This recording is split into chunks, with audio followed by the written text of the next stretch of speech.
ஒருவர் ஒரு துறையில் வெற்றி பெற்றாலே வாழ்க்கையில் வெற்றி பெற்று விட்டதாக கருதுகிறோம். அப்படியென்றால் 4 வெவ்வேறு துறைகளில் வெற்றி பெற்ற ஒருவரின் சாதனையை எந்த அளவுகோல் வைத்து அளப்பது? வர்த்தகம், அறிவியல், இலக்கியம், அரசியல் ஆகிய 4 துறைகளில் பெரும் வெற்றி பெற்ற ஒருவரின் பெயரை அமெரிக்க வரலாறு பொன் எழுத்துக்களால் பொறித்து வைத்திருக்கிறது. அவர் இளம் வயதில் ஒரு காசு கூட இல்லாமல் ஏழ்மையில் இருந்தும் அச்சு தொழிலின் மூலமும் பத்திரிகையின் மூலமும் 40 வயதுக்குள் செல்வந்தரானவர். புவர் ரிச்சர்ட்ஸ் அல்மனாக் என்ற புகழ்பெற்ற இதழை உலகுக்கு தந்தவர். உலகின் மிக பிரபலமான சுயசரிதைகளில் ஒன்று அவருடையது. மின்சாரம் பற்றியும் இடி மின்னல் பற்றியும் புகழ்பெற்ற ஆராய்ச்சிகளை செய்து இடி தாங்கியையும் பைஃபோக்கல் லென்சஸ் எனப்படும் வெள்ளெழுத்து கண்ணாடியையும் மற்ற பல கருவிகளையும் கண்டுபிடித்தவர்.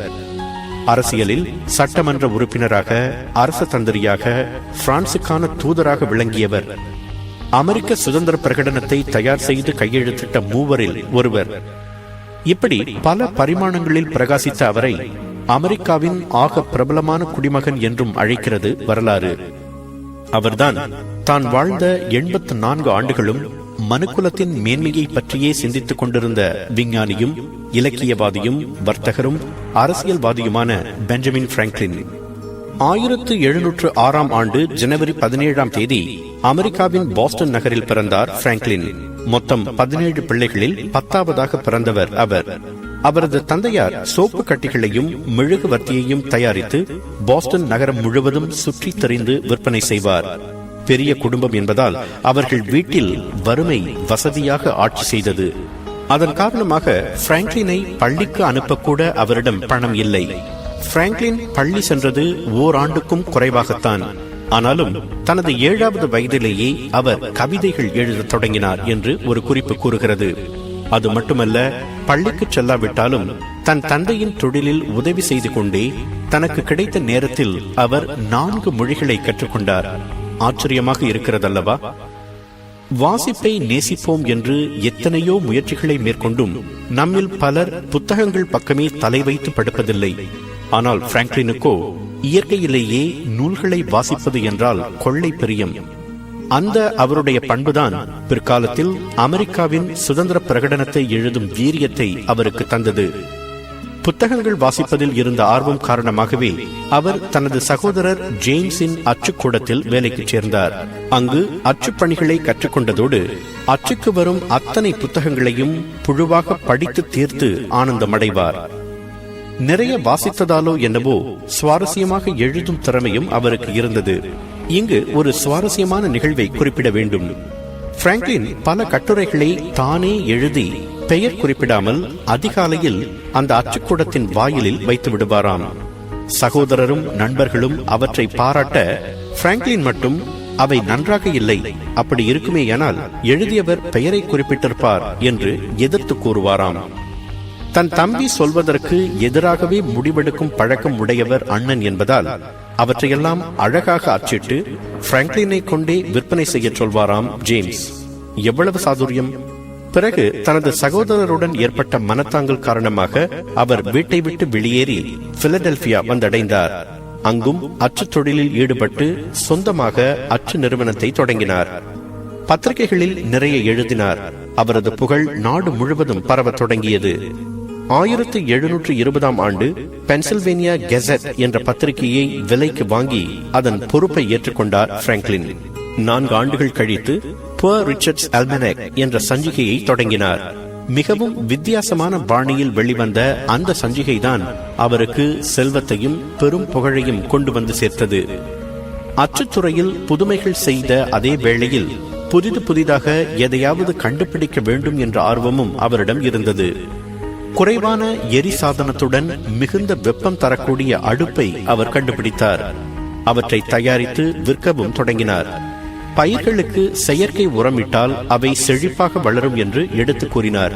ஆரம்பத்தில் புறக்கணிக்கப்பட்டாலும் அதிலிருந்த உண்மையை உலகம் மெதுவாக புரிந்து கொண்டது. இப்போது கூட உலகம் முழுவதும் செயற்கை உரம் பயன்படுத்தப்படுகிறது. மின்சாரத்தின் மீது ஆய்வுகள் செய்தவர் மின்னலில் கூட மின்சக்தி இருக்கிறது என்பதை கண்டறிந்தார். கூரிய முனைகளால் மின்சாரம் ஈர்க்கப்படுகிறது, அதேபோல் மின்னலும் கூரிய முனைகளால் ஈர்க்கப்படும் என்பதை கண்டுபிடித்து மின்னல் இடியிலிருந்து கட்டடங்களை பாதுகாக்க இடிதாங்கியை கண்டுபிடித்தார். முதியவர்கள் எட்டப்பார்வைக்கும் கிட்டப்பார்வைக்கும் சேர்த்து அணியும் ஒரே கண்ணாடியான பைஃபோக்கல் லென்ஸ் அவருடைய கண்டுபிடிப்புதான். தன் கண்டுபிடிப்புக்கெல்லாம் அவர் காப்புரிமம் பெற்றதில்லை. மற்றவர்களின் கண்டுபிடிப்புகளால் நாம் பயன்பெறும் போது நமது கண்டுபிடிப்பால் பிறர் பயன்பெறுவதை நாம் பாக்கியமாக கருத வேண்டும் என்பதே அவரது எண்ணம்.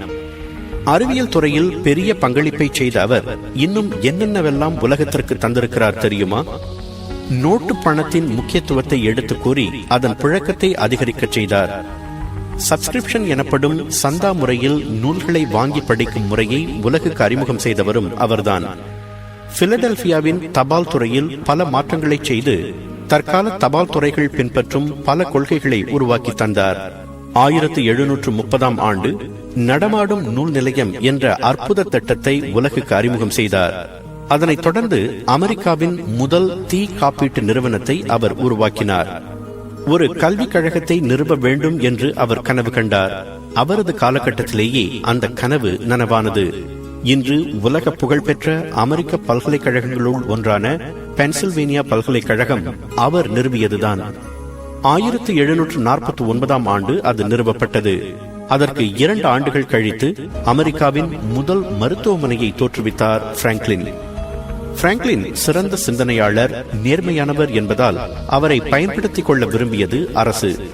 அவரும் சட்டமன்ற உறுப்பினர், அரசு தந்திரி, தூதர் என பல்வேறு நிலைகளில் அரசியல் பணிபுரிந்தார்.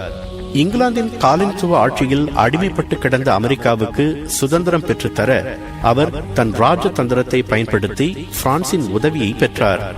அவர் மேல் பெருமதிப்பு கொண்டிருந்த பிரான்சும் அமெரிக்காவுக்கு உதவ முன்வரவே இங்கிலாந்து பணிந்தது.